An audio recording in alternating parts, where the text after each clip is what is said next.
আমি শুধু আপনাদের কাছে এখন দু তিনটি প্রশ্ন করতে চাই। আপনারা জানেন আমরা যে কোনো জায়গায় প্রোগ্রাম করলে আমরা শুধু প্রশ্নের উত্তর দেই না, আমরা প্রশ্নের উত্তর নেই। আমরা শুধু পানি সেচি না, আমরা মাছও ধরার চেষ্টা করি। আমি এতক্ষণ পানি সেচন করার চেষ্টা করেছি, এখন একটু মাছ ধরার চেষ্টা করব। আমি যে পানি সেচলাম, কতটুকু সেচতে পারলাম না পারলাম মাছ দ্বারা দেখে বোঝা যাবে।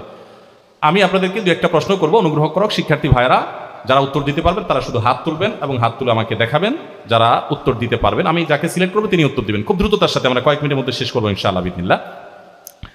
আমরা ইসলাম জ্ঞানের ধর্ম, ইসলাম জ্ঞান ভিত্তিক ধর্ম, ইসলাম জ্ঞান অর্জনকে সবচেয়ে বেশি উৎসাহিত করে, এটি বোঝাবার জন্য আমরা কোরআনে কারিমের একাধিক আয়াত উদ্ধৃত করেছি। আমি দুটি জায়গা থেকে জানতে চাইব, আরবিতে বলতে হবে না, আপনি শুধুমাত্র বাংলা নির্যাসটা আমাকে বললেই হবে। আমি কয়েক জায়গা উদ্ধৃতি করেছি, কয়েকটি আয়াত উদ্ধৃত করেছি। এর ভিতরে একটা তো আমরা সবাই জানি, সেজন্য আমি দুইটা বলেছি, কারণ একটা বললে হাত বহু উঠে যাবে।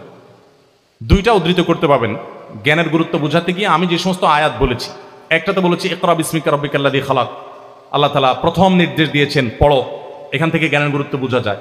আরো দু তিনটি বলেছি আমি, কমপক্ষে আরো একটি বলতে পারবেন যে সে হাত তোলে। পিছের হাতগুলো একটু আগে উঠছে, এখন আপনারা ওখান থেকে একটু আওয়াজ দিয়ে লাউডলি বলতে পারবেন কেউ একজন। পিছনে ওই যে পাগড়ি পরা ভাই মাঝখানে, হ্যাঁ না রুমাল পরা আর কি মাঝখানে, না পিছনে তাকালেন আপনি, রুমাল পরা ভাই, হ্যাঁ হ্যাঁ আপনি আপনি হ্যাঁ দাঁড়ান, স্টুডেন্ট তো আপনি, জি। আল্লাহ তাআলা, না আপনার কথাটা পুরোপুরি হয় না, কলমের সাহায্যে জ্ঞান অর্জন করা, আরেকটু আমি পুরো শুনতে পাচ্ছি না। কলমের সাহায্যে আপনি কাছাকাছি গেছেন, কিন্তু কোরআনের আয়াত তো হুবহু কোট না করলে তো সমস্যা। জি আপনার পিছনেরটা, হ্যাঁ আপনি দাঁড়ান, বলেন। হ্যাঁ আপনি আপনি যে দাঁড়িয়েছেন আপনি বলেন। হ্যাঁ এক মিনিট, এটা তো ওনারটা শুনে গেছেন আপনি, আপনি কি আর কোনোটা বলতে পারবেন? আচ্ছা আপনি চলে আসেন সামনে, পিছনে যিনি উত্তর দিয়েছেন আপনি একটু সামনে চলে আসেন, যেহেতু আপনি বলেছেন। মাশাআল্লাহ, উনি বলেছেন, আল্লাহ বলেছেন কোরআনে যারা জানে আর যারা জানে না, যারা জ্ঞানী আর যারা জ্ঞানী তারা কখনো সমান হতে পারে না। এখান থেকে জ্ঞানের জন্য গুরুত্ব আমরা বুঝলাম, আলহামদুলিল্লাহ, সঠিক উত্তর, মাশাআল্লাহ। চলে আসেন সামনে প্লিজ। আচ্ছা, আমরা প্রিয় নবী সাল্লাল্লাহু আলাইহি ওয়াসাল্লামের আদর্শের অনুসরণের অংশ হিসাবে জ্ঞান ভিত্তিক ইসলাম চর্চা করবার প্রয়োজনে আমরা কয়েকটি বই পড়ার বা কয়েক ধরনের বই পড়ার পরে সাজেশন করেছিলাম আপনাদেরকে। আমি শেষ করিনি এখনো প্রশ্ন। আমি জানি প্রশ্ন কোন অ্যাঙ্গেল থেকে দিলে হাত সবগুলো উঠে যাবে, একটু হাতটা কমাইতে হবে। সো আমরা দুই ধরনের বই পড়তে বলেছি, তাছাড়া একজন শিক্ষাবিদ, একজন বিশ্ববিদ্যালয়ের শিক্ষকের লেখা বই পড়তে বলেছি, এবং আরো এক ধরনের বই পড়তে বলেছি। সব মিলিয়ে আমাকে তিনটা ক্যাটাগরি বলতে হবে। যিনি পারবেন হাত তুলবেন।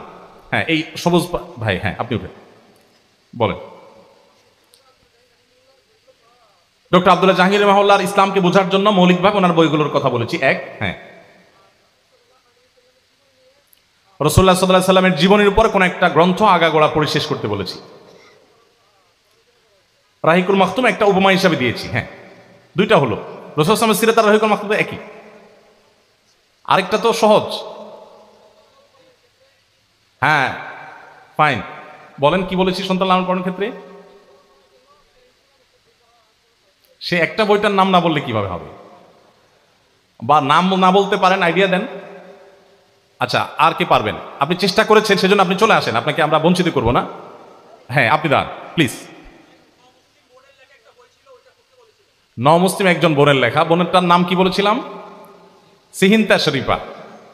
আচ্ছা মাশাআল্লাহ, আপনার উত্তর সঠিক, কিন্তু আসলটাই তো মিস করলেন সবাই, মেইনটাই বললেন না কেউ।